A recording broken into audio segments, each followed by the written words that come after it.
കർത്താവിൻ്റെ അതിപരിശുദ്ധമായ നാമം വാഴ്ത്തപ്പെടുമാറാകട്ടെ. കടന്നു വന്ന എല്ലാ പ്രിയപ്പെട്ടവരെയും ചാരത്തും ദൂരത്തുമായി ഞങ്ങളെ ശ്രദ്ധിക്കുന്ന എല്ലാ പ്രിയപ്പെട്ടവരെയും ദൈവം ധാരാളമായി അനുഗ്രഹിക്കട്ടെ. ഇന്ന് തിരുവചന ഭാഗം വായിച്ച തിരുവചന ഭാഗം എന്ന് പറയുന്നത് 2 തിമോത്തിയോസ് 4 അധ്യായം 1 മുതൽ 8 വരെയുള്ള വാക്യങ്ങളാണ്. അതിൻ്റെ 8 വാക്യങ്ങൾ നമ്മൾ വായിക്കുമ്പോൾ അവിടെ പൗലോസ് പറയുന്ന ഒരു പ്രത്യേക കാര്യമുണ്ട്. ഞാൻ ഓട്ടം തികച്ചു, വിശ്വാസം കാത്തു. Price the Lord. വിശ്വാസം കാത്തു. ഇവിടെ വിശ്വാസം എന്ന് കേൾക്കുമ്പോൾ പല നിലകളിൽ പലർക്കും പല വിശ്വാസങ്ങളുണ്ട്. എന്നാൽ പൗലോസ് പറയുന്ന വിശ്വാസം എന്താണ് എന്ന് നോക്കുമ്പോഴാണ് ഈ ലോക മനുഷ്യന് പറയുന്ന വിശ്വാസമല്ല പൗലോസ് ഈ പറയുന്ന വിശ്വാസം, അല്ലേ? ലോകത്ത് 800 കോടി ജനങ്ങളുണ്ടെങ്കിൽ ഞങ്ങൾ വിശ്വസിക്കുന്നു വിശ്വസിക്കുന്നു വിശ്വസിക്കുന്നു എന്ന് പറയുമ്പോൾ വിശ്വാസം എന്ന ഒരു വാക്കാണ് പറയുന്നതെങ്കിലും അവരുടെ വിശ്വാസങ്ങളിൽ പൗലോസ് ഇപ്പോൾ പറഞ്ഞ വിശ്വാസമുണ്ടോ എന്നുള്ളത് നമുക്ക് പരിശോധിക്കേണ്ട ആവശ്യമുണ്ട്. പൗലോസിന്റെ വിശ്വാസം എന്തായിരുന്നു? അല്ലെങ്കിൽ ഇന്ന് ക്രിസ്തീയ ഗോളത്തിൽ അല്ലെങ്കിൽ ക്രിസ്ത്യാനികൾ വിശ്വസിക്കേണ്ട വിശ്വാസം എന്താണ്? നമ്മുടെ കർത്താവായ യേശു ക്രിസ്തു കാൽവരിയിൽ നമ്മുടെ പാപങ്ങൾക്ക് വേണ്ടി പരിഹാരം ചെയ്ത് യാഗമായി തീർന്നു. അതിൽ വിശ്വസിക്കുകയാണെങ്കിൽ അതെന്റെ പാപത്തിനുള്ള പരിഹാര മരണമായിരുന്നു എന്ന് വിശ്വസിച്ചാൽ ഈ ദുഷ്ടലോകത്തിൽ നിന്ന് നമ്മെ വിടുവിക്കുവാനാണ് കർത്താവ് അത് ചെയ്തതെന്ന് വിശ്വസിക്കുന്ന മാത്രയിൽ ദൈവത്തിന്റെ ആത്മാവിനാൽ നമ്മെ മുദ്രയിടുകയും ദൈവത്തിന്റെ പരിശുദ്ധാത്മാവിനാൽ നമ്മെ സ്നാനം കഴിപ്പിച്ച് ക്രിസ്തുവിന്റെ ശരീരമാകുന്ന സഭയോട് ചേർത്ത് നമ്മുടെ ജീവിതകാലം മുഴുവനും ആ ക്രിസ്തീയ ഉപദേശത്തിൽ നാം എങ്ങനെ ജീവിക്കണം, എങ്ങനെ നടക്കണം എന്നുള്ള ഉപദേശങ്ങൾ നമുക്ക് നൽകിയതനുസരിച്ച് കൃത്യമായി അത് പാലിച്ചും അനുസരിച്ച് മുന്നോട്ട് പോയി കർത്താവ് മധ്യാകാശത്തിൽ വരുമ്പോൾ നാം ഇവിടെ നിന്ന് നമ്മുടെ ഈ ഭൗതിക ശരീരത്തെ രൂപാന്തരപ്പെടുത്തിക്കൊണ്ട് ഒരു ആത്മിക ശരീരമായി എന്ന് പറഞ്ഞാൽ സ്വർഗത്തിൽ വസിക്കുവാൻ യോഗ്യമായ ഒരു ശരീരവുമായി അത് രൂപാന്തരപ്പെട്ട് നാം നിത്യം സ്വർഗത്തിൽ ദൈവത്തോടു കൂടി ആയിരിക്കുന്ന അനുഗ്രഹിക്കപ്പെട്ട ഒരു അവസ്ഥയിലേക്ക് നാം മാറ്റപ്പെടും. അതിനുശേഷം നമുക്കറിയാം എഫെസ്യ ലേഖനം 1:10 പറയുന്നത് പോലെ സ്വർഗത്തിലുള്ളതും ഭൂമിയിലുള്ളതും പിന്നെയും ക്രിസ്തുവിൽ ഒന്നായി ചേർക്കുക എന്നിങ്ങനെയുള്ള ഒരു കാലസമ്പൂർണതയിലെ വ്യവസ്ഥ ദൈവം വെച്ചിരിക്കുകയാണ്. അന്ന് ദൈവരാജ്യം എന്ന് പറയുന്ന ഒരു സംവിധാനം ക്രമമായി അത് പുത്തനാം യെരൂശലേം സ്ഥാപിതമായ ഇതിനോടനുബന്ധിച്ചുള്ള കാര്യങ്ങളിൽ കൂടെ അന്ന് ദൈവം നടത്തിയെടുക്കുവാനിടയായിത്തീരും. അപ്പോൾ നാം ഈ ശരീരത്തിലായിരിക്കുമ്പോൾ ചെയ്തതിന് തക്കവണ്ണമുള്ള അല്ലെങ്കിൽ സുവിശേഷ വേലയെ സംബന്ധിച്ച് നമ്മൾ എന്ത് ചെയ്തു, ദൈവത്തിന് വേണ്ടി നാം എന്ത് ചെയ്തു എന്നുള്ള ഒരു കാര്യം മാത്രമാണ് അവിടെ നമുക്ക് മാർക്ക് കിട്ടുവാൻ കാരണമായി തീരുന്നത്. ഈ ഭൂമിയിൽ എനിക്ക് 4 വീടുണ്ടായി, അതിനവിടെ മാർക്കില്ല. 4 വീടുണ്ടായിട്ട് സുവിശേഷ വേലയ്ക്ക് വേണ്ടി എന്ത് ചെയ്തു എന്നുള്ളതിന് അവിടെ മാർക്കുണ്ടാകും. മനസ്സിലായോ? നമുക്ക് വിദ്യാഭ്യാസം ഉണ്ടായി, അതിനവിടെ മാർക്കില്ല. പക്ഷെ നമ്മുടെ വിദ്യാഭ്യാസം വെച്ച് സുവിശേഷത്തിന് വേണ്ടി കർത്താവിന് വേണ്ടി എന്ത് ചെയ്തു, അതിനവിടെ ഒരു മാർക്ക് വീഴും. അങ്ങനെ ദൈവസന്നിധിയിൽ അല്ലെ പൗലോസ് പറഞ്ഞ പോലെ എല്ലാം തന്റെ ജീവിതത്തിൽ ഉണ്ടായ കാര്യങ്ങളൊക്കെയും ചപ്പെന്നും ചവറെന്നും പറഞ്ഞ് എണ്ണിക്കൊണ്ട് ആ ക്രിസ്തുവിൽ നിന്ന് ലഭിക്കുന്ന ധനത്തെ അദ്ദേഹം കണ്ടുകൊണ്ട് ആ ഉന്നതത്തിലുള്ളതിനെ ലക്ഷ്യം വെച്ചുകൊണ്ട് അദ്ദേഹത്തിന്റെ ജീവിതത്തെ ക്രമീകരിക്കപ്പെടുത്തി. അങ്ങനെ ആ പൗലോസ് പറയുകയാണ്, ഞാൻ എൻ്റെ വിശ്വാസം കാത്തു, ഞാൻ നല്ലപോലെ പൊരുതി ഓട്ടം തികച്ചു, വിശ്വാസം കാത്തു. ഒരു ക്രിസ്ത്യാനിക്ക് ഇതിങ്ങനെ പറയുവാൻ കഴിയണം. എനിക്ക് നിങ്ങൾക്കും ഒരുപക്ഷെ വാർദ്ധക്യാവസ്ഥയിലായി, ഒരുപക്ഷെ ഇനി മരിക്കുവാൻ പോവുകയാണ്, അല്ലെങ്കിൽ ഏതൊരു സമയത്തും പറയാൻ കഴിയണം, ഇന്ന് പറയാൻ കഴിയണം, കർത്താവേ ഞാൻ നല്ല പോലെ പൊരുതി, ഞാൻ എൻ്റെ ഓട്ടം ഓടിക്കൊണ്ടിരിക്കുകയാണ്, ഞാൻ എൻ്റെ വിശ്വാസം ഇതുവരെയും കാത്തു കർത്താവേ, അതിനുള്ള കൃപ ദൈവം എനിക്ക് തന്നു എന്ന് അനുദിനവും അനുനിമിഷവും പറയുവാൻ ഒരു വിശ്വാസിയെ സംബന്ധിച്ച് കഴിയണം. അപ്പോൾ ഇന്ന് നമ്മൾ ചിന്തിക്കാൻ പോകുന്ന വിഷയത്തിൻ്റെ ഒരു തലക്കെട്ട് കൊടുത്തു കഴിഞ്ഞാൽ വചനവും വിശ്വാസവും അതിൽ നിന്ന് കിട്ടുന്ന ആശ്വാസവും. അപ്പോൾ തന്നെ അതിനൊരു മറുഭാഗമുണ്ട്, വചനവും അവിശ്വാസവും നമുക്ക് ഉണ്ടാകാനിടയുള്ള നഷ്ടവും എന്ന് നമുക്ക് വേണമെങ്കിൽ ചിന്തിക്കാം. കാരണം ദൈവത്തിന്റെ വചനം നമ്മൾ കേൾക്കുമ്പോൾ അത് വിശ്വസിക്കുവാൻ കഴിഞ്ഞാൽ മാത്രമാണ് അതിന്റെ ആശ്വാസം അല്ലെങ്കിൽ അതിന്റെ റിസൾട്ട്, അതിന്റെ ഫലം നമുക്ക് കിട്ടുകയുള്ളൂ. ദൈവവചനം നമ്മൾ കേൾക്കുന്നു, അത് വിശ്വാസമായി പരിണമിക്കുന്നില്ല എങ്കിൽ അതിന്റെ ഒരു ആശ്വാസവും നമുക്ക് കിട്ടുകയില്ല, ഒരു നന്മയും നമുക്ക് കിട്ടുകയില്ല. അന്ത്യകാലത്തോടടുക്കുമ്പോൾ ഈ ലോകത്തിന്റെ ഒരു പ്രത്യേക വ്യവസ്ഥയെക്കുറിച്ച് അത് രാജ്യത്തിന്റെ സുവിശേഷത്തിലായാലും കൃപയുടെ സുവിശേഷത്തിലായാലും കർത്താവായ യേശു ക്രിസ്തുവും തുടർന്ന് പൗലോസിലൂടെയും വെളിപ്പെടുത്തിയ വാക്യങ്ങളെ നമ്മൾ പരിശോധിക്കുമ്പോൾ അന്ത്യകാലത്തോടടുക്കുമ്പോൾ വളരെ ദുർഘടമായ സമയങ്ങളാണ്. മനുഷ്യർ, നമുക്ക് 2 വാക്യങ്ങളെ നമുക്കൊന്ന് വായിക്കാം. വിശുദ്ധ ലൂക്കോസ് എഴുതിയ സുവിശേഷം 21-ാം അധ്യായത്തിന്റെ 31 മുതൽ 36 വരെയുള്ള വാക്യങ്ങളെ നമുക്കൊന്ന് വായിക്കാം. ലൂക്കോസ് എഴുതിയ സുവിശേഷം 21-ാം അധ്യായം 34-36 വാക്യങ്ങൾ. നിങ്ങളുടെ ഹൃദയം അതിഭക്ഷണത്താലും മദ്യപാനത്താലും ഉപജീവന ചിന്തകളാലും ഭാരപ്പെട്ടിട്ട് ആ ദിവസം നിങ്ങൾക്ക് പെട്ടെന്ന് കെണി പോലെ വരാതിരിക്കാൻ സൂക്ഷിച്ചുകൊള്ളി. അത് സർവ്വഭൂതലത്തിലും വസിക്കുന്ന ഏവർക്കും വരും. ഈ സംഭവിക്കാനുള്ള എല്ലാറ്റിനും ഒഴിഞ്ഞു പോകുവാനും മനുഷ്യപുത്രന്റെ മുമ്പിൽ നിൽപ്പാനും നിങ്ങൾ പ്രാപ്തരാകേണ്ടതിന് സദാകാലവും ഉണർന്നും പ്രാർത്ഥിച്ചുകൊണ്ടിരിക്കും. കർത്താവ് രാജ്യത്തിന്റെ സുവിശേഷ സംബന്ധമായി അവിടെ പറയുന്ന ചില കാര്യങ്ങളാണ്. നിങ്ങളുടെ ഹൃദയം അതിഭക്ഷണത്താലും മദ്യപാനത്താലും ഉപജീവന ചിന്തകളാലും ഭാരപ്പെട്ടിട്ട് ആ ദിവസം നിങ്ങൾക്ക് പെട്ടെന്ന് കെണി പോലെ വരാതിരിക്കാൻ സൂക്ഷിച്ചുകൊള്ളുവിൻ. അത് സർവ്വഭൂതലത്തിലും വസിക്കുന്ന ഏവർക്കും വരും. മനസ്സിലായോ? ഇന്ന് ലോകത്ത് കണ്ടുവരുന്ന ഒരു പ്രവണതയാണ് എന്താണ്?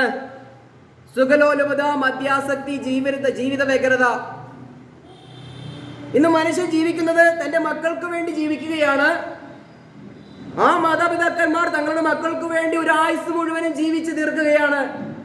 എന്നാൽ ആ മക്കൾ വളർന്നു വലുതായി അവർക്ക് മക്കൾ ഉണ്ടാകുമ്പോൾ ഇവര് മുഴുവൻ ജീവിക്കുന്ന ആർക്ക് വേണ്ടിയിട്ടാ? തന്റെ മക്കൾക്ക് വേണ്ടി. അങ്ങനെ തന്റെ മക്കൾക്ക് വേണ്ടി ജീവിച്ച് ഈ അന്ത്യകാലത്ത് വന്നപ്പോൾ നമ്മുടെ അവസ്ഥ എന്തായി? പണ്ട് നമുക്ക് കറന്ന് കിട്ടുന്ന പാലുണ്ടായിരുന്നു, കോഴിയിട്ട് കിട്ടുന്ന മുട്ടയുണ്ടായിരുന്നു, അത്യാവശ്യം കൃഷി ചെയ്യുന്ന പച്ചക്കറി ഉണ്ടായിരുന്നു. അങ്ങനെ ജീവിത ചിലവ് വളരെ കുറവായിരുന്നു. ഇപ്പോൾ പശുവിനെ വളർത്താനും ആടിനെ വളർത്താനും കൃഷി ചെയ്യുവാനും മനുഷ്യന് മടിയായതുകൊണ്ട് നമുക്കെല്ലാം പണം കൊടുത്ത് വാങ്ങേണ്ട ഒരു ആവശ്യകതയാണ്. അപ്പോൾ നമ്മുടെ വരുമാനത്തിന്റെ കിട്ടുന്നതിലുപരി ചെലവായി കഴിയുമ്പോൾ മനുഷ്യന് ഉപജീവന ചിന്തകൾ ഉണ്ടാകും. തലമറന്ന് എണ്ണ തയ്ക്കുമ്പോൾ നമുക്ക് ഇടുത്താൽ പൊങ്ങാത്ത കടബാധ്യതകളിലേക്കും പ്രയാസങ്ങളിലേക്കും ലോകം മാറ്റപ്പെടും. കർത്താവ് പറഞ്ഞു, ഇതൊരു കെണി പോലെ വന്ന് ഭവിക്കും. നമ്മുടെ പഴയ കാരണന്മാര് 90-100 വയസ്സ് വരെ ജീവിച്ചു. അവർക്കൊരു അസുഖവുമില്ല, ഒന്നുമില്ല. അവർ 7-8 മക്കളെ വെച്ച് വളർത്തി. അവരും സന്തോഷമായി ജീവിച്ച് ഈ ലോകത്തിൽ നിന്ന് മാറ്റപ്പെട്ടു. നമ്മളും ഈ തലമുറയിൽ 1-2 കുഞ്ഞുങ്ങളേ ഉള്ളൂ. അവരെ പോലും വളർത്തിയെടുക്കുവാൻ ബാങ്കിൽ നിന്ന് അവർ ജനിക്കുമ്പോഴേ ലോൺ എടുക്കുകയാണ്. കർത്താവ് പറഞ്ഞു, ഇതൊരു കെണി പോലെ വന്ന് ഭവിക്കും. ഉപജീവന ചിന്ത, മനസ്സിലായോ? മദ്യാസക്തി, ജീവിത വ്യഗ്രത, സുഖലോലുപത, മനസ്സിലായോ? ഇങ്ങനെ ലോകപരമായ മനുഷ്യൻ കൈന്റെ വഴിയെ സഞ്ചരിക്കുമ്പോൾ മറ്റുള്ള കാര്യങ്ങളൊക്കെയും വന്ന് ഭവിച്ചിട്ട് കർത്താവിനെ കുറിച്ചോ വചനത്തെ കുറിച്ചോ മനസ്സിലാക്കാൻ കഴിയാതെ ഇതൊരു കെണി പോലെ ഈ ലോകത്തിന്റെ സംവിധാനങ്ങൾ നമ്മളെ തള്ളിവിടുമെന്ന് ദൈവത്തിന്റെ വചനത്തിൽ കർത്താവായ യേശു ക്രിസ്തു മുന്നറിയിപ്പ് നൽകി. അപ്പോൾ തന്നെ കൃപയുടെ സുവിശേഷത്തിൽ അല്ലെങ്കിൽ ബോഡി ഓഫ് ക്രൈസ്റ്റിനോടുള്ള ബന്ധത്തിൽ ഇവിടെ 2 തിമോത്തിയോസ് 4-ാം അധ്യായത്തിൽ പറയുകയാണ്. അതിന്റെ 3-ാം അധ്യായത്തിന്റെ 1-ാം വാക്യം മുതൽ നമുക്കൊന്ന് വായിക്കാം. അന്ത്യകാലത്ത് ദുർഘട സമയങ്ങൾ വരും എന്നറിയുക. മനുഷ്യർ സ്വസ്നേഹികളും ദ്രവ്യാഗ്രഹികളും വാക്കു പറയുന്നവരും അഹങ്കാരികളും ദൂഷിതന്മാരും അമ്മയപ്പന്മാരെ അനുസരിക്കാത്തവരും നന്ദി കെട്ടവരും അശുദ്ധരും വാത്സല്യമില്ലാത്തവരും ഇണങ്ങാത്തവരും ഏഷണിക്കാരും അജിതേന്ദ്രിയന്മാരും ഉഗ്രന്മാരും സൽഗുണദ്വേഷികളും ദ്രോഹികളും ധാർഷ്ട്യക്കാരും നിർബലികളുമായി ദൈവപ്രിയമില്ലാതെ ഭോഗപ്രിയരായി ഭക്തിയുടെ വേഷം ധരിച്ച് അതിന്റെ ശക്തി ത്യജിക്കുന്നവരുമായിരിക്കും. അങ്ങനെയുള്ളവരെ വിട്ടൊഴിയുക. ഒരു ഉപദേശം പൗലോസ് പറയുകയാണ്, അങ്ങനെയുള്ള വ്യവസ്ഥിതികളെ എല്ലാം വിട്ടൊഴിയണം. ആരൊക്കെയാണ് വിട്ടൊഴിയേണ്ടത്? അന്ത്യകാലത്ത് ദുർഘടക സമയങ്ങൾ വരുമ്പോൾ മനുഷ്യൻ സ്വസ്നേഹികളും ദ്രവ്യാഗ്രഹികളുമാകുമ്പോൾ. മനസ്സിലായോ? ഈ ദ്രവ്യത്തോടുള്ള ആഗ്രഹം എന്തുകൊണ്ടാ? തന്റെ മക്കളെ പഠിപ്പിക്കണം, തന്റെ വീട് വെക്കണം, അപ്പുറത്തവൻ 2 നില വെച്ചു, അതുകൊണ്ട് എനിക്ക് 4 നില വേണം. ഇങ്ങനെ മനുഷ്യൻ സ്വസ്നേഹികളും ദ്രവ്യാഗ്രഹികളും സുഖലോല ചിന്തകളും കൊണ്ട് മനുഷ്യനെ ഞെരുക്കുമ്പോൾ ഇതെല്ലാം പോകുന്നത് ഒരു കെണിയിലേക്കാണ്, ഒരു അപകടത്തിലേക്കാണ് എന്ന് കർത്താവായ യേശു ക്രിസ്തു പറയുമ്പോൾ ഇവിടെ പൗലോസ് പറയുകയാണ്, അന്ത്യകാലത്ത് ദുർഘട സമയങ്ങൾ വരും. ഇങ്ങനെയുള്ള സമയങ്ങൾ വരുമ്പോൾ എന്ത് ചെയ്യണം? ഈ നന്ദി കെട്ടവരും വാത്സല്യമില്ലാത്തവരും അല്ലെങ്കിൽ വമ്പ് പറയുന്നവരും ദ്രവ്യാഗ്രഹികളും, വമ്പ് പറയുന്നവർ, ഇന്ന് ആർക്കെങ്കിലും വിനയമുണ്ടോ പ്രിയമുള്ളവരെ? പണ്ടൊക്കെ നമ്മുടെ ടീച്ചേഴ്സിനെ കാണുമ്പോൾ നമുക്ക് എന്ത് ബഹുമാനമായിരുന്നു, അല്ലെങ്കിൽ ഒരു പുരോഹിതനെ കാണുമ്പോൾ എന്ത് ബഹുമാനമായിരുന്നു. ഇന്നിപ്പോൾ പരസ്പരം യാതൊരു ബഹുമാനവുമില്ല. നീ എന്നെ സഹായിച്ചില്ലെങ്കിലും ഞാൻ ജീവിക്കും, എൻ്റെ കയ്യിൽ പണമുണ്ട്. പണത്തിന്റെ അഹന്ത മനുഷ്യൻ കാണിക്കുമ്പോൾ അത് പുറമേയുള്ളവർ മാത്രമല്ല, വിശ്വാസികളും അത് കാണിക്കുകയാണ്. പല വ്യക്തി ജീവിതങ്ങളെ ഞാൻ കണ്ടിട്ടുണ്ട്. പണത്തിന്റെ അഹന്ത വന്നു കഴിയുമ്പോൾ ഈ പറഞ്ഞ തരത്തിലേക്ക് തന്നെയാണ് ആളുകൾ പോകുന്നത്, വിശ്വാസികൾ എന്ന് പറയുന്നവരും പോകുന്നത്. അതുകൊണ്ട് പൗലോസ് പറയുകയാണ്, ഈ ഭക്തിയുടെ വേഷം ധരിച്ച്, ഭോഗപ്രിയരായി ഭക്തിയുടെ വേഷം ധരിച്ച് അതിന്റെ ശക്തിയെ ത്യജിക്കുന്നവർ അവരെ വിട്ടൊഴിയുക.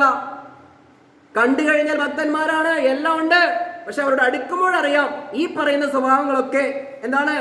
യാതൊരു വാത്സല്യവും കാണുകയില്ല. ഒരു എന്താ പറയാ, ഇവിടെ അഹങ്കാരത്തിനൊത്തും ഒന്നും കുറവില്ലാതെ, കർത്താവിന്റെ വിനയം ഏറ്റെടുക്കാതെ ഒരു അഹങ്കാര ലോകമായിട്ടുള്ള വിശ്വാസകോളത്തെ നമ്മൾ കാണുന്നത്. ദൈവസഭയ്ക്കല്ലേ പൗലോസ് ഇത് എഴുതിയത്? ദൈവസഭയിലല്ലേ ഇത് പ്രസംഗിക്കേണ്ടത്? ഇതൊരു കെണി പോലെ നമുക്ക് വരാതിരിക്കുവാൻ വേണ്ടിയാണ് കർത്താവായ യേശു ക്രിസ്തു ലൂക്കോസ് എഴുതിയ സുവിശേഷത്തിൽ അന്ത്യകാലത്തോടുള്ള ബന്ധത്തിൽ രാജ്യത്തിന്റെ സുവിശേഷത്തിലുള്ളവർക്ക് അല്ലെങ്കിൽ തന്റെ ശിഷ്യന്മാർക്ക് മുന്നറിയിപ്പ് കൊടുത്തു. ഇങ്ങനെ വരും ഉപജീവന ചിന്ത, മദ്യാസക്തി, സുഖലോലുപത. ഇവിടെ പൗലോസ് പറഞ്ഞു ദ്രവ്യാഗ്രഹം സകല ദോഷത്തിനും ആദ്യത്തെ കാരണം അതാണ്. പണത്തിന്റെ പുറകെ മനുഷ്യൻ ഓടുമ്പോഴാണ് ദൈവത്തെ വേണ്ടാത്തൊരവസ്ഥ വരും. പ്രിയമുള്ളവരെ, നമ്മളൊരു പച്ചക്കറി കടക്കാരൻ്റെ അടുത്ത് പോയി സുവിശേഷം പറയാമെന്ന് വെച്ചാൽ അവൻ പറയും, എനിക്ക് 4 മണിക്ക് എണീക്കണം, രാത്രി 8-9 മണി വരെ ജോലിയുണ്ട്, പിന്നെ വീട്ടിൽ വന്ന് ഭക്ഷണം കഴിച്ച് കിടന്നുറങ്ങാനേ നേരമുള്ളൂ, അതുകൊണ്ട് എനിക്ക് ഈ സുവിശേഷം ഒന്നും കേൾക്കാൻ നേരമില്ല. ഒരു പച്ചക്കറി കടക്കാരൻ്റെ അവസ്ഥയാണ്. പിന്നെ ഇതിലും വലിയവരുടെ കാര്യം നമുക്ക് പറയാനുണ്ടോ? ആർക്കും നേരമില്ല. പക്ഷേ ഇവരൊരു ട്രാപ്പിൽ അകപ്പെടാൻ പോവുകയാണ്, ഒരു കെണിയിൽ അകപ്പെടാൻ പോവുകയാണ്. ഒരു പക്ഷി കെണിയിൽ പെട്ടെന്ന് അകപ്പെടുന്നത് പോലെ ക്രിസ്തീയ ലോകം ഒരു കെണിയിൽ അകപ്പെടാൻ പോവുകയാണ്. എന്നാൽ ദൈവത്തിന്റെ പരിശുദ്ധാത്മാവ് നമുക്ക് ബുദ്ധി ഉപദേശം നൽകുകയാണ്. അങ്ങനെയുള്ളവരെ വിട്ടൊഴിഞ്ഞ് നമ്മെ ദൈവം നിർത്തിയിരിക്കുന്ന എന്തിനു വേണ്ടി നിർത്തിയിരിക്കുന്നുവോ അത് ശ്രദ്ധിച്ച് മനസ്സിലാക്കി അതിൽ തന്നെ ഇരിക്കുവാൻ. അതുകൊണ്ടാണ് പൗലോസ് പറയുന്നത്, ഞാൻ നല്ലപോലെ പൊരുതി ഓട്ടം തികച്ചു, വിശ്വാസം കാത്തു, ഇനി നീതിയുടെ കിരീടം എനിക്കായി വെച്ചിരിക്കുന്നു. പ്രിയമുള്ളവരെ, താൻ എന്തിനു വേണ്ടി ഓടി? തന്റെ ലക്ഷ്യം എന്തായിരുന്നു? തന്റെ പ്രത്യാശ എന്തായിരുന്നു? തന്റെ വിശ്വാസം എന്തായിരുന്നു? ഇന്ന് പൗലോസ് പറഞ്ഞ ഈ വിശ്വാസത്തിൽ തന്നെയാണോ നമ്മളെന്ന് നമ്മെക്കുറിച്ച് തന്നെ ചിന്തിക്കേണ്ടത് ആവശ്യമാണ്. പലരും ദൈവത്തെ കാണുന്നത് എന്റെ കാര്യങ്ങൾ നടത്തിയെടുക്കുന്ന ഒരു ഉപകരണമായിട്ടാണ്. പക്ഷേ ദൈവം നമ്മെ കാണുന്നത് അങ്ങനെയല്ല. ദൈവത്തിന്റെ ഇഷ്ടം ചെയ്യുവാൻ വേണ്ടിയുള്ള ഉപകരണങ്ങളായിട്ടാണ് നമ്മെ കാണുന്നത്. പക്ഷേ നമുക്ക് ആ ബോധ്യമില്ല. അതുകൊണ്ട് ദൈവത്തിന് നമ്മെ എടുത്ത് ഉപയോഗിക്കാൻ കഴിയില്ല. ഞാൻ കഴിഞ്ഞ ആഴ്ച പ്രസംഗിച്ചു, അടിയനിത എന്നെ അയക്കണമേ എന്ന് പറയുന്ന ചില വ്യക്തി ജീവിതങ്ങളെയാ ദൈവം ആഗ്രഹിക്കുന്നത്. അല്ലാതെ കർത്താവേ ഇന്ന കാര്യങ്ങളൊക്കെ ഉണ്ട്, അടുത്ത ആഴ്ച കാര്യങ്ങളാണ്, ഇതെല്ലാം ഭംഗിയായിട്ട് ചെയ്തു തരണം, അതിന്റെ അടിയിലൊന്ന് ഒപ്പിട്ടേക്കണം എന്ന് പറയുന്നൊരു വിശ്വാസിയെ അല്ല ദൈവത്തിന് ആഗ്രഹം. അടിയനിത കർത്താവേ എന്നെ അയക്കണമേ, എന്താണ് ഞാൻ ചെയ്യേണ്ടത് എന്ന് പറഞ്ഞ് കർത്താവിന് വേണ്ടി ഇറങ്ങിത്തിരിക്കുന്ന ഒരു കർത്താവിന്റെ ദാസനെ ദൈവം ആഗ്രഹിക്കുന്നത്. Price the Lord. വചനത്തിൽ നാം ജീവിക്കുന്ന ഒരു കാലഘട്ടം നമുക്കറിയാം, അധികം പറയേണ്ട കാര്യമില്ല. ഈ ദിവസങ്ങളിൽ, ഈ ഒരാഴ്ചക്കാലം വാർത്താ മാധ്യമങ്ങളിൽ യൂട്യൂബ് തുറന്നാലും എല്ലാം മുന്തി നിൽക്കുന്ന ഒരു വാർത്തയാണ് എന്ത്? ഇസ്രായേലിന്റെ ഇസ്രായേൽ സംബന്ധമായിട്ടുള്ള യുദ്ധ വാർത്തകളെ കൊണ്ട് ലോകം നിറഞ്ഞിരിക്കുകയാണ്. ഒരു കൊച്ചു രാജ്യം, ലോകത്തിൽ ആർക്കും തൊടുവാനോ തകർക്കുവാനോ കഴിയാത്ത, എല്ലാവരും ഭയപ്പെടുന്നൊരു രാജ്യമാക്കി ദൈവം അവരെ വെച്ചിരിക്കുകയാണ്. എന്തിനു വേണ്ടിയിട്ടാണ് ഇസ്രായേലിനെ ദൈവം ഇങ്ങനെ നിർത്തിയിരിക്കുന്നത്?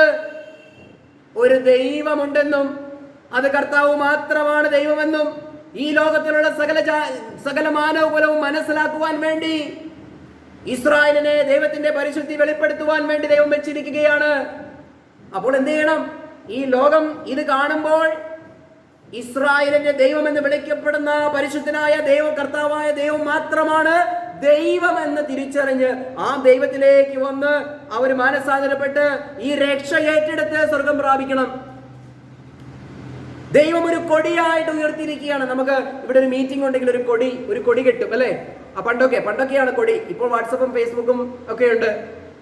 ഒരു ബാനർ എഴുതും. ആ ബാനറിൽ ഇന്ന ദിവസം ഇന്ന സമയം ഇന്ന ഒരു മീറ്റിംഗ് നടക്കുന്ന, എല്ലാവർക്കും സ്വാഗതം. ഇന്ന് ലോകത്തിന്റെ മുൻപിൽ ഒരു കൊടിയായി ഇസ്രായേലിനെ ദൈവം ഉയർത്തിയിരിക്കുകയാണ്. എന്താണ് ആ കൊടിയിൽ പറയുന്നത്? ഇസ്രായേലിന്റെ ദൈവം ഇന്നും ജീവിക്കുന്നു. രക്ഷപ്പെടുവാൻ ആഗ്രഹിക്കുന്നവർ കർത്താവായ യേശു ക്രിസ്തുവിൽ വിശ്വസിച്ച് രക്ഷപ്പെട്ടുകൊള്ളുക. ഈ ലോകം പോകാൻ പോകുന്നത് വലിയൊരു ദുരന്തത്തിലേക്കാണ്. ഇതിൽ നിന്നും അനേകരെ വിളിച്ച് രക്ഷിക്കുവാനാണ് ദൈവസഭയെ ഇവിടെ ചുമതലപ്പെടുത്തിയിരിക്കുന്നത്. മറ്റുള്ള കാര്യങ്ങളൊക്കെ ദൈവം അത് നടത്തുമെന്നേ. നമുക്ക് ഉണ്ണാൻ വേണം, ഉടുക്കാൻ വേണം, നമ്മുടെ കുഞ്ഞുങ്ങൾക്ക് വിദ്യാഭ്യാസം വേണം, കർത്താവ് വരുന്നതിന് ഒരു വിദ്യാഭ്യാസം വേണം, ജോലി വേണം. പൗലോസ് പറയുന്നു, അധ്വാനിക്കാത്തവൻ ഭക്ഷിക്കാതിരിക്കട്ടെ. അയ്യോ, കർത്താവ് വരുന്നു എന്ന് പറഞ്ഞ് ജോലിക്ക് പോകാതിരിക്കാൻ ഇവിടെ ആരോടും പറഞ്ഞിട്ടില്ല. അങ്ങനെ കുറച്ച് ആളുകൾ ആദ്യത്തെ നൂറ്റാണ്ടിൽ തന്നെ പൗലോസ് പറഞ്ഞു കർത്താവ് വരുമെന്ന് എന്ന് പറഞ്ഞ ഒരു ജോലിക്കും പോകാതെ വീട്ടിൽ തന്നെ കുത്തിയിരുന്നു. അവരോട് പൗലോസ് പറയുകയാണ്, ജോലി ചെയ്യാത്തവൻ ഭക്ഷിക്കാതിരിക്കട്ടെ, മാന്യമായ തൊഴിൽ ചെയ്ത് ജീവിക്കണമെന്ന ഉപദേശം. മനസ്സിലായോ? അപ്പൊ ഇവിടെ ആർക്കും ഒരു തരത്തിലും ഒരു പഴുതും കൊടുക്കാതെ കൃത്യമായി ദൈവവചനത്തിൽ രേഖപ്പെടുത്തി വെച്ചിട്ടുണ്ട്. ഇത് കൃത്യമായി വായിച്ച് മനസ്സിലാക്കുന്നവർക്ക് ദൈവിക ഉപദേശങ്ങൾ മനസ്സിലാക്കി സത്യസന്ധമായി ഒരു ക്രിസ്തീയ ജീവിതം നയിക്കുവാൻ കഴിയും. ഇല്ലാത്തവർ പല രീതിയിലുള്ള നമ്മുടെ നാടൻ ഭാഷ അവിടെ ഉപയോഗിക്കാൻ എനിക്ക് താല്പര്യമില്ല. പലതരത്തിലുള്ള സൂത്രപ്പണിയാലുള്ള ഒരു ക്രിസ്തീയ ജീവിതം നയിക്കും. എന്നിട്ട് ഇവിടെ പറഞ്ഞതുപോലെ അന്ത്യകാലത്ത് ദുർഘട സമയം വരുമ്പോൾ മനുഷ്യൻ സ്വസ്നേഹികളും ദ്രവ്യാഗ്രഹികളും വമ്പ് പറയുന്നവരും അഹങ്കാരികളും ദൂഷകന്മാരും അപ്പനമ്മമാരെ അനുസരിക്കാത്തവരും നന്ദി കെട്ടവരും അശുദ്ധരും വാത്സല്യമില്ലാത്തവരും ഇണങ്ങാത്തവരും ഏഷണിക്കാരും അജിതേന്ദ്രിയന്മാരും ഉഗ്രന്മാരും സൽഗുണദോഷികളും ദാഷ്ട്യക്കാരും നിഗളികളുമായി ദൈവപ്രിയമില്ല. എല്ലാം ഉണ്ട്, പക്ഷെ ദൈവപ്രിയം മാത്രമില്ല. ദൈവം നോക്കുമ്പോൾ ദൈവത്തിന് ഒരു പ്രിയവും ഇവരോട് തോന്നുന്നില്ല, പക്ഷേ ഇവർക്ക് ബാക്കി എല്ലാം ഉണ്ട്. അങ്ങനെ ഭക്തിയുടെ വേഷം കൂടി ധരിച്ച് താൻ വിശ്വാസിയാണ് എന്ന് പറഞ്ഞ് നടക്കുന്നൊരു ലോകം. അങ്ങനെ പൗലോസ് വ്യക്തമായി വരച്ച് കാണിച്ചിട്ട് പറയുകയാണ്, ഇവരിൽ നിന്നും മാറി നിൽക്കണം. എന്താണ് വായിച്ചത്? അങ്ങനെയുള്ളവരെ വിട്ടൊഴിയുക. മനസ്സിലായോ? പിന്നെ 8-ാം വാക്യത്തിലേക്ക് വരുമ്പോൾ 7-ാം വാക്യം നമുക്കൊന്ന് വായിക്കാം. 7-ാം വാക്യം ഒന്ന് വായിക്കാം. വീടുകളിൽ നൂലുകിടക്കുകയും പാപങ്ങളെ ചുമന്നുകൊണ്ട് നാനാമോഹങ്ങൾക്കും അധീനരായി എപ്പോഴും പഠിച്ചിട്ടും ഒരിക്കലും സത്യത്തിന്റെ പരിജ്ഞാനം പ്രാപിപ്പാൻ കഴിയാത്ത പെണ്ണുങ്ങളെ സ്വാധീനമാക്കുകയും ചെയ്യുന്നവർ ഈ കൂട്ടത്തിലുള്ളവർ ആകുന്നു. യന്നേസും യംബ്രേസും മോശയോട് എതിർത്ത് നിന്നതുപോലെ തന്നെ ഇവരും സത്യത്തോട് മറുത്തു നിൽക്കുന്നു. നമുക്കറിയാം, മോശയോട് എതിർത്ത് നിന്ന യന്നേസും യംബ്രേസും, മോശ ദൈവത്തിന്റെ ശക്തിയാൽ അത്ഭുതം കാണിച്ചപ്പോൾ അവിടെ മന്ത്രവാദ ശക്തിയാൽ അവിടെ അത്ഭുതങ്ങളെ ചെയ്തുകൊണ്ട് ദൈവവചനത്തിനെതിരെ നിന്ന 2 വ്യക്തികളെ കുറിച്ച് കാണിക്കുകയാണ്. മുകളിലുള്ള പ്രസ്താവന ഞാൻ അധികം വിശദീകരിക്കുന്നില്ല. വിശദീകരിക്കാൻ തെറ്റില്ല, കാരണം അവിടെ പറയുകയാണ്, എത്ര പഠിപ്പിച്ചാലും മനസ്സിലാക്കാത്ത കുറെ ആളുകളുണ്ട്. അവരിവിടെ വന്ന് ലൈക്കടിക്കും, അവിടെ വന്ന് ലൈക്കടിക്കും. നമ്മൾ പറയുന്നത് ശരി, അവർ പറയുന്നത് ശരി. വ്യക്തിപരമായൊരു തീരുമാനമില്ല. ആര് പറഞ്ഞാലും അവരുടെ കൂടെയാ ഓട്ടം. അതുകൊണ്ട് ഇവിടെ പറയുകയാണ്, ഈ സത്യത്തോട് എതിർത്ത് നിൽക്കുന്ന, അല്ലെങ്കിൽ ഒരു സത്യം പറയുമ്പോൾ അതിനോട് എതിർത്ത് നിൽക്കുന്നത്, അല്ലെ, അത് എല്ലാ കാലത്തും ഉണ്ടായി. മോശയുടെ കാലത്തുണ്ടായിരുന്നു, അന്ന് യംബ്രേസ് ആയിരുന്നു. പിന്നെ കർത്താവായ യേശു ക്രിസ്തു വന്നപ്പോൾ അതിന് അന്നത്തെ എതിർത്ത് നിന്നാരാ? അന്നത്തെ മഹാപുരോഹിതന്മാരും പരീശന്മാരും സദൂക്യരും മറ്റുള്ള വലിയ വലിയ ആളുകളൊക്കെ. പൗലോസിന്റെ കാലത്തോ ചെമ്പുമണിക്കാരനായ അലക്സാണ്ടർ അടക്കം പല വ്യക്തി ജീവിതങ്ങളും പൗലോസിനെതിരെ, പൗലോസ് പറയുന്നത് തെറ്റാണ് എന്ന് പറഞ്ഞിട്ട് എതിർത്ത് നിന്നു. പക്ഷേ ദൈവം ഒരു കാര്യം പറഞ്ഞു, എതിർത്ത് നിന്നത് പോലെ ഇവരും സത്യത്തോട് മറുത്തു നിൽക്കുന്നു. ദുർബുദ്ധികളും വിശ്വാസം സംബന്ധിച്ച് കൊള്ളരുതാത്തവരുമത്രേ. അവർ വിശ്വാസം സംബന്ധിച്ച് കൊള്ളരുതാത്തവരാണ്. വിശ്വാസം എന്ന് പറയുമ്പോൾ എന്താണ് ഉദ്ദേശിക്കുന്നത്?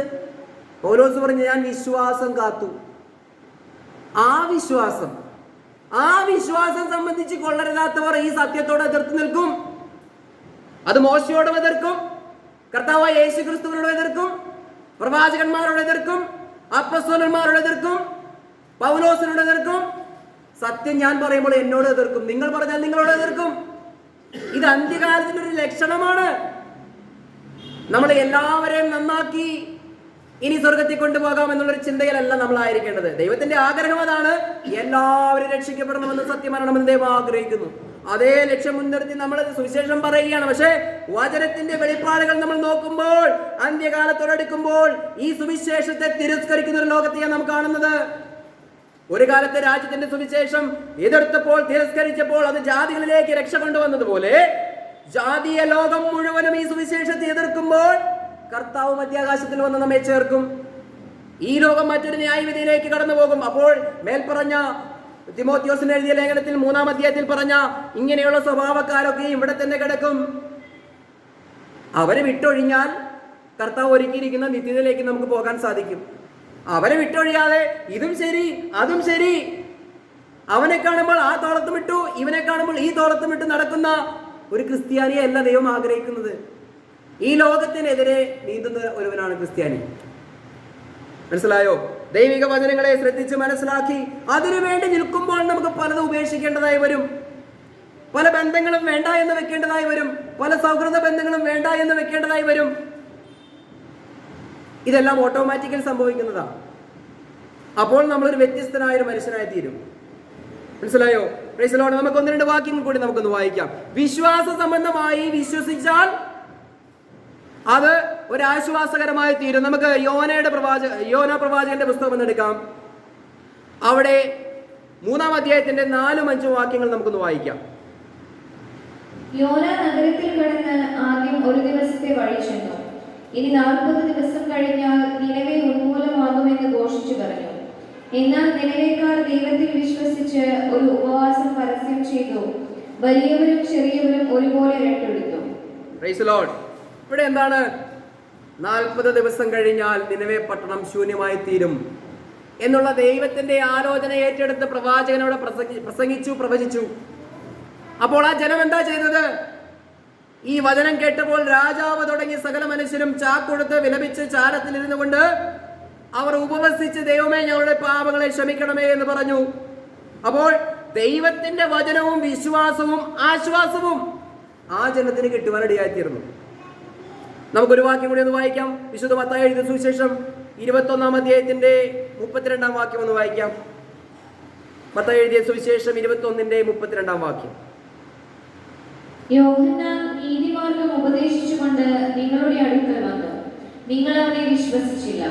എന്നാൽ ചുങ്കക്കാരും വേശ്യമാരും അവനെ വിശ്വസിച്ചു. Price the Lord. അവിടെ പറയുകയാണ്, യോഹന്നാൻ നിങ്ങളുടെ അടുക്കൽ വന്ന് സത്യം പറഞ്ഞു, എന്നാൽ നിങ്ങൾ അത് വിശ്വസിച്ചില്ല. പക്ഷേ ചുങ്കക്കാരും പാപികളും വേശ്യമാരും ഒക്കെ അത് വിശ്വസിക്കുവാനിടയായി തീർന്നു എന്നാണ് പറയുന്നത്. അപ്പോൾ ദൈവത്തിന്റെ മുന്നറിയിപ്പ് വിശ്വസിക്കുന്നവർ ആര് തന്നെ ആയിരുന്നാലും, അവൻ സമൂഹത്തിലെ മോശപ്പെട്ട വ്യക്തി ആയിക്കോട്ടെ, ദൈവം ഒരുക്കുന്ന ആ രക്ഷയിലേക്ക് വിശ്വാസത്താൽ വരുമ്പോൾ അവനാണ് യഥാർത്ഥത്തിൽ രക്ഷിക്കപ്പെടുന്നവൻ. അല്ല ഈ തെറ്റുകളൊന്നും ചെയ്യാതെ ദൈവത്തിൽ വിശ്വസിക്കാതിരിക്കുന്നവർക്ക് ആ വിശ്വസിക്കായിക മൂലം അവരെന്ത് ചെയ്യുകയാണ്? അവർക്ക് രക്ഷ നഷ്ടപ്പെടുകയാണ്. കർത്താവിന്റെ വാക്കുകളാണ് നമ്മൾ വായിച്ചത്. അപ്പോസ്തലപ്രവൃത്തി 13-ന്റെ-48 വാക്യം കൂടി ഒന്ന് വായിക്കാം. അപ്പോസ്തലപ്രവൃത്തി 13-ന്റെ-48 വാക്യം. ജാതികൾ ഇത് കേട്ട് സന്തോഷിച്ച് ദൈവവചനത്തെ മഹത്വപ്പെടുത്തി നിത്യജീവനായി നിയമിക്കപ്പെട്ടവർ എല്ലാവരും വിശ്വസിച്ചു. Price the Lord. ഇവിടെ പറയുകയാണ്, നിത്യജീവനായി നിയമിക്കപ്പെട്ടവരെല്ലാം വിശ്വസിച്ചു. അപ്പോൾ ഇത് വിശ്വസിക്കുവാൻ ഒരു ഭാഗ്യം ലഭിക്കണം, അല്ലേ? വിശ്വസിക്കുന്നവർക്ക് മാത്രമാണ് നിത്യജീവൻ ലഭിക്കുന്നത്.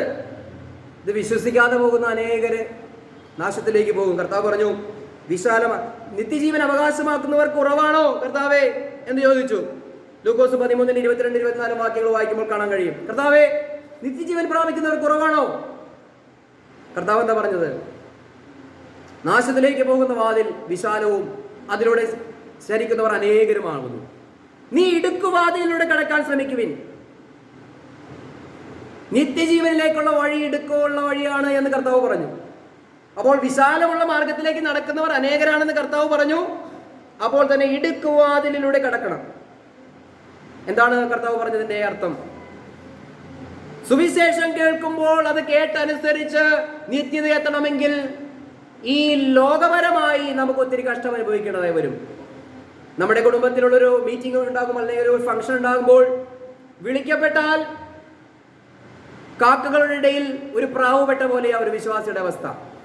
ഒരു ഭാഗത്തിരുന്ന് മദ്യപിക്കുന്നവരുണ്ടാകാം, ഒരു ഭാഗത്തിരുന്ന് ഡാൻസ് കളിക്കുന്നവരുണ്ടാകാം, ഒരു ഭാഗത്ത് മറ്റെന്തെങ്കിലുമൊക്കെ പറഞ്ഞുകൊണ്ടിരിക്കുന്നവരുണ്ടാകാം. ഇവരുടെ ആരുടെ ഇടയിൽ നമുക്ക് ഇരിക്കാൻ പറ്റാത്ത സാഹചര്യമാണ്.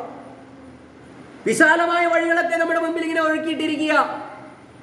എന്നാൽ അവിടെ സ്റ്റേജിൽ പോയി കർത്താവായ യേശു ക്രിസ്തു നിങ്ങളെ സ്നേഹിക്കുന്നു, നിങ്ങൾ വിശ്വസിച്ചാൽ നിങ്ങൾക്ക് രക്ഷയുണ്ട് എന്ന് പറഞ്ഞാൽ അവിടുത്തെ അവസ്ഥ എന്തായിരിക്കും? നമ്മൾ ആ മൈക്ക് നമ്മുടെ കയ്യിൽ നിന്ന് വാങ്ങി നമ്മളെ കളിയാക്കി പരിഹസിച്ച് ആ സദസ്സിൽ നിന്ന് ഇറക്കി വിടും, അല്ലേ? ഇതാണ് ഇടുക്കമുള്ള വഴി. ഈ സത്യത്തിന് വേണ്ടി നിൽക്കുമ്പോൾ അതിനൊരു ഇടുക്കമുണ്ടെന്നേ. ആ ഇടുക്കമുള്ള വഴിയിലൂടെ കടക്കുവാൻ തന്നെയാണ് കർത്താവായ യേശു ക്രിസ്തു നമ്മെ ബലമേൽപ്പിച്ചിരിക്കുന്നത്. ഹല്ലേലൂയ. അപ്പോൾ വചനം വിശ്വസിക്കുമ്പോൾ മാത്രമാണ് അതിന്റെ ആശ്വാസം ലഭിക്കുന്നത്. വിശ്വസിക്കുന്നില്ല എങ്കിൽ നമുക്കതിന്റെ യാതൊരു ഫലവും നമുക്ക് ലഭിക്കുന്നില്ല. അപ്പോൾ അന്ത്യകാലത്തോടടുക്കുമ്പോൾ ഇത് ലോകത്തിന്റെ ഒരു പ്രത്യേകതയായി കർത്താവായ യേശു ക്രിസ്തുവും പൗലോസ് അപ്പോസ്തലനും വചനത്തിൽ ഇവിടെ രേഖപ്പെടുത്തി വെച്ചിരിക്കുകയാണ്. അന്ത്യകാലം വരുമ്പോൾ അനേകം പേര് വിശ്വാസത്തിൽ നിന്ന് ത്യജിക്കുവാനാണ് ഇടയാകുന്നത്, അല്ലാതെ വിശ്വസിക്കുവാനല്ല എന്നുള്ളത് മനസ്സിലാക്കാൻ സാധിക്കുന്നുണ്ട്. തന്നെയുമല്ല 2 തിമോഥെയോസ് 4-ാം അധ്യായത്തിലേക്ക് ഒന്ന് കടന്ന് തിരിച്ചു വരാം.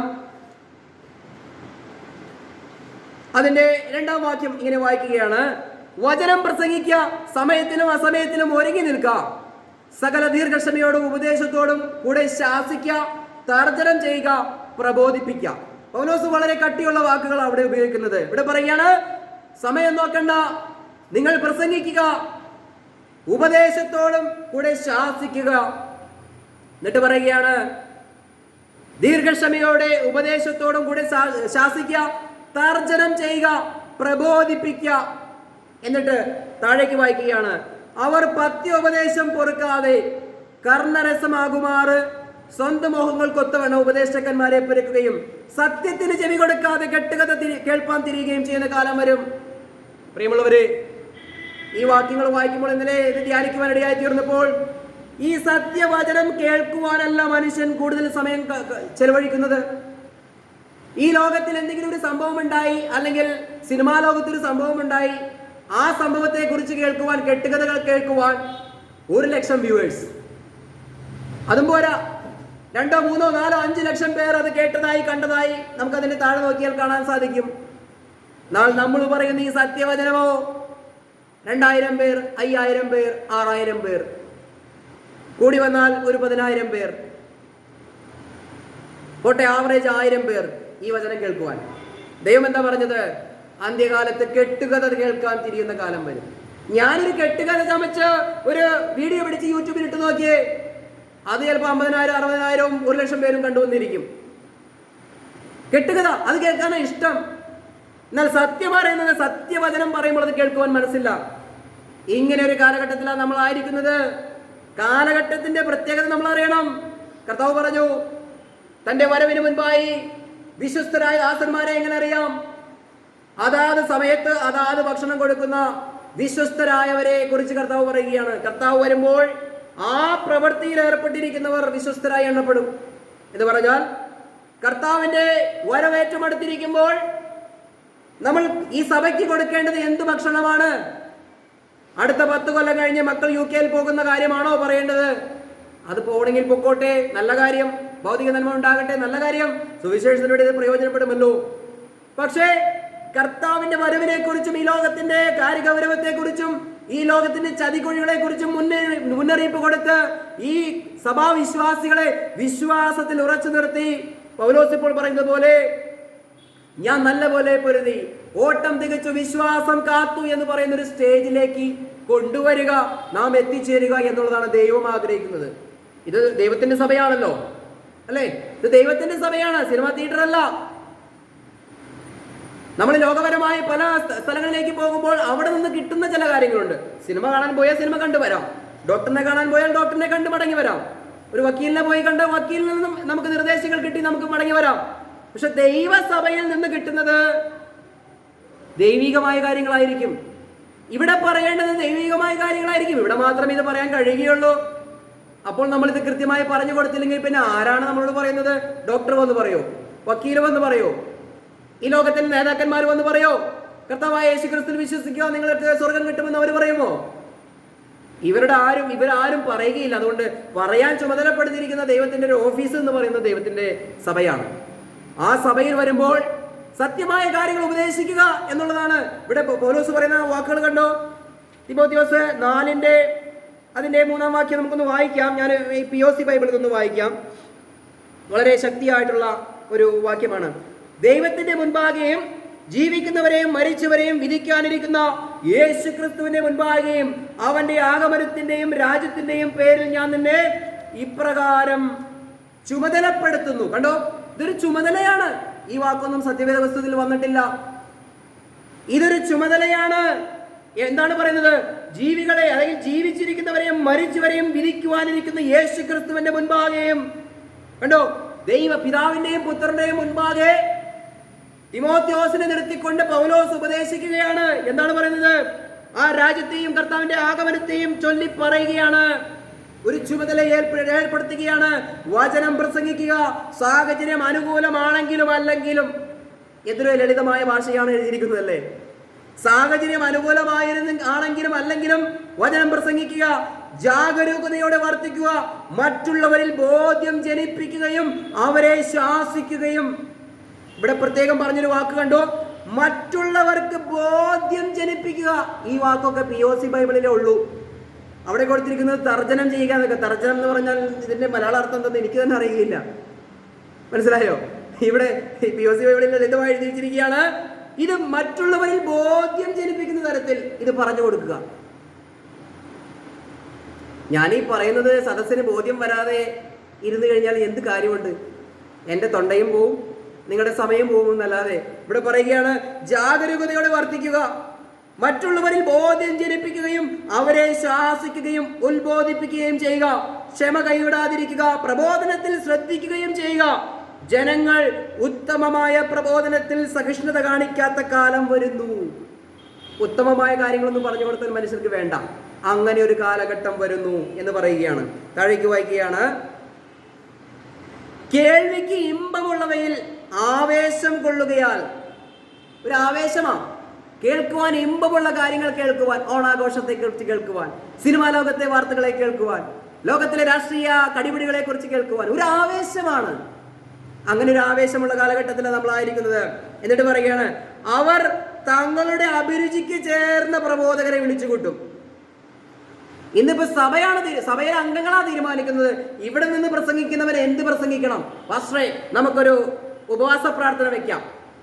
കഴിഞ്ഞ ദിവസം ഇവിടെ ഒരു വിശ്വാസത്തിലേക്ക് വന്ന ഒരു കുടുംബം വന്നിട്ട് പറയുകയാണ്, നമ്മൾ ഇങ്ങോട്ട് ഉപദേശിക്കുകയാണ്, നമുക്കൊരു വെള്ളിയാഴ്ച ഒരു ഉപവാസ പ്രാർത്ഥന വെക്കണം.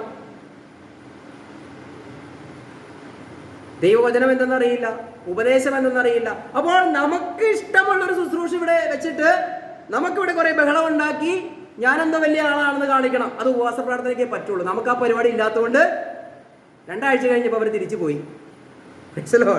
താഴേക്ക് വായിക്കുകയാണ്, തനിക്ക് ചേർന്ന അഭിരുചിക്ക് ചേർന്ന പ്രബോധകരെ വിളിച്ചു കൂട്ടും. സഭ തീരുമാനിക്കുകയാണ്, സെക്രട്ടറിയും പ്രസിഡന്റും എല്ലാവരും കൂടി തീരുമാനിക്കുകയാണ്, നമുക്ക് ഇന്ന ദേവദാസനെ കൊണ്ടുവരാം. പുള്ളിക്കാരനാകുമ്പോൾ 2 മണിക്കൂർ പ്രസംഗിക്കും, കോമഡിയൊക്കെ പറയും, ഭയങ്കര രസികനാണ്, ആർക്കും ബോറടിക്കില്ല. അങ്ങനെയൊക്കെയല്ലേ ഒരു മീറ്റിംഗ് ഓരോരുത്തർക്ക് കൊടുക്കുന്നത്. ഇന്ന് മീറ്റിംഗ് ഉള്ളത് ആർക്കാ? കർണരസമായി പ്രസംഗിക്കുന്നവർക്ക് മീറ്റിംഗ് ഉണ്ട്. എന്നെ ഒന്നും ഒരു മനുഷ്യനും വിളിക്കില്ല മീറ്റിങ്ങിന്. എനിക്ക് പ്രസംഗിക്കാനുള്ളത് തെരുവേദികളിലും ഈ സഭയിലും മാത്രമാണ്. പിന്നെ എൻ്റെ വീട്ടിലും ഇങ്ങനെ ഉപദേശിച്ചുകൊണ്ടിരിക്കും. പിന്നെ പറയാനുള്ളത് യൂട്യൂബിൽ പറയും. ഒരാളും എൻ്റെ മീറ്റിങ്ങിന് വിളിക്കില്ല. Price the Lord, hallelujah. എന്നിട്ട് പറയാണ്, അവർ സത്യത്തിന് നേരെ ചെവിയടച്ച് കെട്ടുകഥകളിലേക്ക് ശ്രദ്ധ തിരിക്കും. നീയാകട്ടെ, പൗലോസ് തിമോഥെയോസിനോട് പറയാണ്, എല്ലാ കാര്യങ്ങളിലും സമചിത്തത പാലിക്കുക, കഷ്ടതകൾ സഹിക്കുകയും സുവിശേഷകന്റെ ജോലി ചെയ്യുകയും നിന്റെ ശുശ്രൂഷ നിവർത്തിക്കുകയും ചെയ്യുക.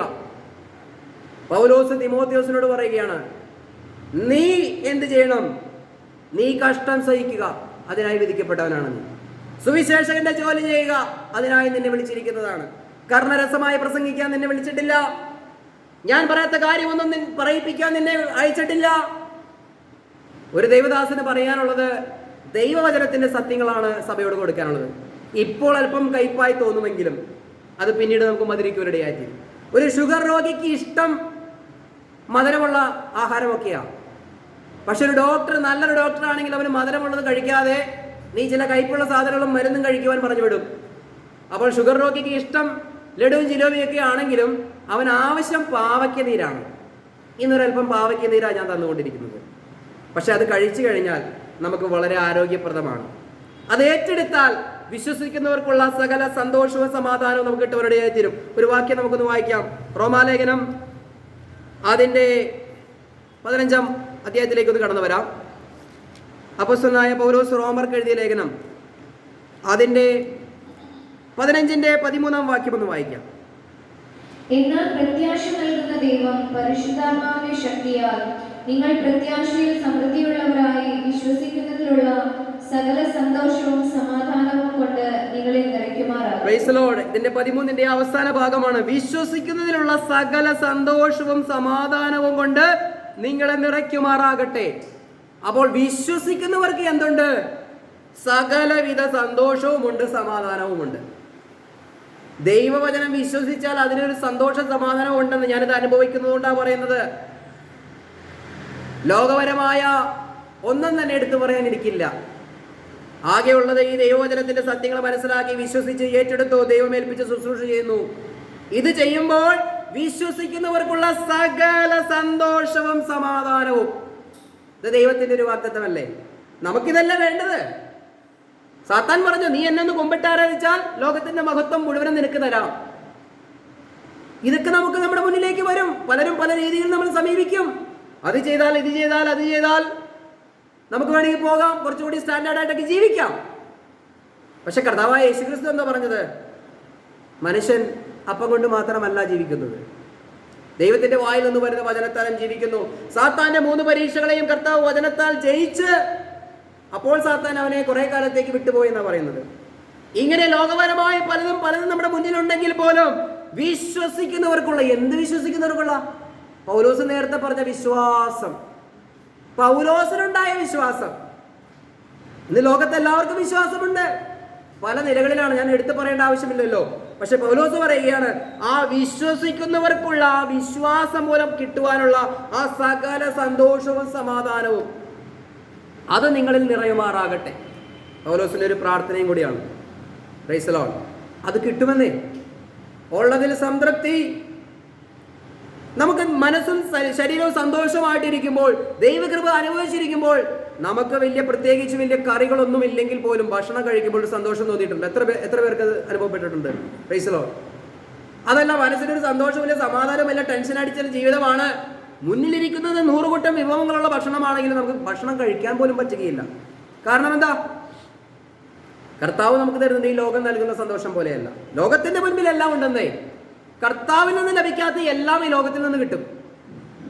പക്ഷെ കർത്താവിൽ നിന്ന് ലഭിക്കണമെങ്കിൽ യഥാർത്ഥ റൂട്ടിൽ വീഴണം, കൃത്യമായിട്ടുള്ള വിശ്വാസത്തിൽ വീഴണം. Praise the Lord. ഹല്ലേലൂയ. ഈ അന്ത്യകാലത്തോടെടുക്കുന്ന ഈ സമയത്ത് ഈ അന്ത്യകാലത്തിന്റെ ലക്ഷണങ്ങളിൽ പലതും കർത്താവായ യേശുക്രിസ്തുവും വിശുദ്ധ പൗലോസ് അപ്പോസ്തലനുടെയും ചൂണ്ടിക്കാണിക്കുവാനിടയായിത്തീർന്നു. മറ്റു പല വാക്യങ്ങളുണ്ട്, എടുത്ത് സംസാരിക്കാൻ അധിക സമയം വേണ്ടി വരും. അപ്പോൾ ചുരുക്കത്തിൽ, വചനം വിശ്വസിച്ചാൽ അതൊരു ആശ്വാസമായി തീരും. വചനം വിശ്വസിച്ചില്ലെങ്കിൽ അതൊരു ആശ്വാസക്കേടായി തീരും എന്നുള്ളത് മനസ്സിലാക്കിക്കൊള്ളുക. ദൈവവചനത്തിൽ നിലനിന്നുകൊള്ളുക. തിമോത്തിയോസിലൂടെ ദൈവം പറഞ്ഞ, അല്ലെങ്കിൽ പൗലോസിലൂടെ ദൈവം സംസാരിച്ച ഈ വചനങ്ങൾ തീർച്ചയായും ഓരോ വിശ്വാസിക്കും, ഓരോ ശുശ്രൂഷനും എത്രയോ ആനന്ദപ്രദമാണ്, എത്രയോ ഉപദേശത്തിൽ എത്രയോ അനുഗ്രഹമാണ് എന്നുള്ളത് നമുക്ക് വായിച്ചാൽ മനസ്സിലാക്കാൻ സാധിക്കും. ലോകം സത്യം കേൾക്കുമ്പോൾ അത് കേൾക്കാതെ കെട്ടുകഥ കേൾക്കുവാൻ തിരിയുന്ന ഒരു കാലഘട്ടത്തിലേക്കാണ് വന്നുകൊണ്ടിരിക്കുന്നത്. ദൈവം നമ്മളോട് പറയുകയാണ്, നീയോ നിന്റെ ഉപദേശത്തെ സൂക്ഷിക്കുക, സുവിശേഷം പറയുക, സമയം നോക്കണ്ട, കാലഘട്ടം നോക്കണ്ട, പറഞ്ഞുകൊണ്ടേയിരിക്കുക. അത് നമ്മുടെ ജോലി. ഒറ്റ വാക്യം കൂടി വായിച്ച് നമ്മുടെ ഈ പ്രസംഗത്തിൽ നിന്ന് ഞാൻ വിരമിക്കാൻ ആഗ്രഹിക്കുന്നു. റോമാലേഖനം 10-ാം അധ്യായത്തിന്റെ 17-ാം വാക്യം. ആകയാൽ വിശ്വാസം കേൾവിയാലും, കേൾവി യേശുക്രിസ്തുവിന്റെ വചനത്താലും വരുന്നു. അപ്പോൾ വിശ്വാസം എവിടെ നിന്ന് വരണം? ആരെങ്കിലും എന്തെങ്കിലും ചെയ്ത അത്ഭുതത്തിൽ നിന്നും അടയാളത്തിൽ നിന്നും വിശ്വാസം വരണമെന്നാണോ പറഞ്ഞത്? എവിടെയെങ്കിലും നടക്കുന്ന എന്തെങ്കിലും സംഭവങ്ങളെ കാണുമ്പോൾ വിശ്വാസം വരണമെന്നാണോ പറഞ്ഞത്? ഇവിടെ എന്താ പറയുന്നത്? വിശ്വാസം കേൾവിയാലും, കേൾവി യേശുക്രിസ്തുവിന്റെ വചനത്താലും വരുന്നു. യേശുക്രിസ്തുവിന്റെ വചനത്താൽ ഉളവായി തീരുന്ന വിശ്വാസം, കർത്താവിന്റെ ഉപദേശം കേൾക്കുമ്പോൾ നമ്മൾ ഉണ്ടാകേണ്ട വിശ്വാസം, അല്ലാതെ ഈ വിശ്വാസം അല്ലാതെ മറ്റെന്തെങ്കിലും വിശ്വാസം വെച്ചുകൊണ്ടാണ് ഇരിക്കുന്നതെങ്കിൽ കർത്താവ് മധ്യാകാശത്തിൽ വരും, ദൈവസഭയെ കർത്താവ് ചേർക്കും, ബാക്കി എല്ലാവരും ഇവിടെ തന്നെ കിടക്കും അവരവരുടെ വിശ്വാസം അനുസരിച്ച്. നമ്മുടെ വിശ്വാസം കാത്തു സൂക്ഷിക്കാനല്ല കർത്താവ് വരുന്നത്. ദൈവം ഏൽപ്പിച്ച വിശ്വാസത്തിൽ നമ്മളുണ്ടെങ്കിൽ നമുക്ക് എടുക്കാൻ സാധിക്കും. പ്രൈസ്. അത് വളരെ സിമ്പിളാണ്. കർത്താവായ യേശു ക്രിസ്തു എൻ്റെ പാപത്തിന് വേണ്ടി തിരുവെഴുത്തുകളിൻ പ്രകാരം മരിച്ചു, അടക്കപ്പെട്ട്, ഉയർത്തെഴുന്നേറ്റു. അതെനിക്ക് വേണ്ടിയുള്ള ദൈവത്തിന്റെ രക്ഷയായിരുന്നു എന്ന് മനസ്സിലാക്കിയത് ഏറ്റെടുക്കുമ്പോഴാണ് നമുക്ക് സൗജന്യമായ രക്ഷ കിട്ടുകയാണ്. നമ്മുടെ ഒരു പ്രവൃത്തിയും ഇതിന് ആധാരമായിട്ടില്ല. ഒരു ചെറിയ പ്രവൃത്തി പോലും വേണ്ട. വിശ്വാസത്താൽ നമുക്ക് ലഭിക്കുന്ന ഈ ഒരു സന്തോഷത്തിലേക്ക് ഒടുവിൽ നമുക്ക് പറയാൻ സാധിക്കണം, ഞാൻ എൻ്റെ ഓട്ടം തികച്ചു, ഞാൻ നല്ലപോലെ പൊരുതി, വിശ്വാസം കാത്തു എന്ന് പറയുവാനിടയാക്കിയല്ല. ഈ വചനങ്ങളാൽ ദൈവം നമ്മെ അനുഗ്രഹിക്കട്ടെ. ആ വിശ്വാസത്തിൽ നിലനിൽക്കുവാൻ എല്ലാ പ്രിയപ്പെട്ടവരെയും കർത്താവ് സഹായിക്കട്ടെ. Price the Lord.